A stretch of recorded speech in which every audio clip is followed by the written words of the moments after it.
आता बातमी आहे नांदेडच्या किनवटमधून। किनवट तालुक्यातील दयाळ धानोरा येथील अस्वलाच्या हल्ल्यातील गंभीर जखमी झालेला शेतकरी चंद्रसिंग शेषराव राठोड यांचा उपचारादरम्यान मृत्यू झालाय। त्यामुळे या घटनेतील मृतांची संख्या 2 वर पोहोचली असून गावासह परिसरात भीतीचे वातावरण निर्माण झाले आहे। 10 फेब्रुवारीच्या मध्यरात्री पिकांना पाणी देण्यासाठी शेतात गेलेल्या शेतकऱ्यांवर मादी अस्वलाने अचानक हल्ला केला होता।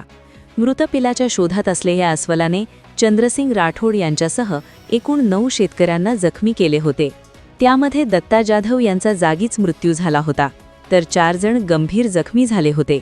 गंभीर जखमी चंद्रसिंग राठोड यांना पुढील उपचारासाठी छत्रपती संभाजीनगर येथे हलविण्यात आले होते।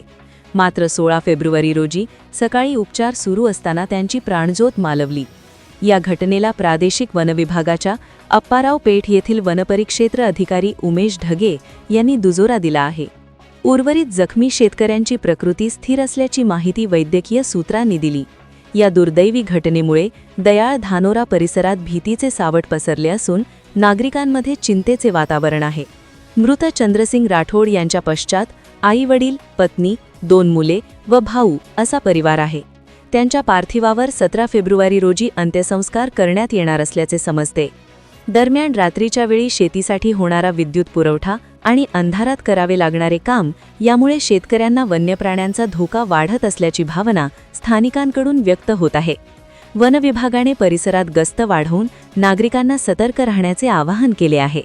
Bureau report, GK news, Kinwat, Nanded.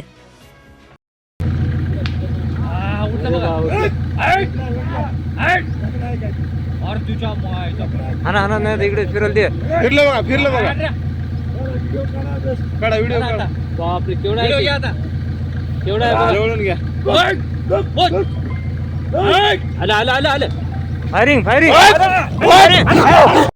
तुम्ही पाहत आहात महाराष्ट्राच्या कुशीतलं जीके न्यूज मराठी, सात जनतेची, भूमी महाराष्ट्राची।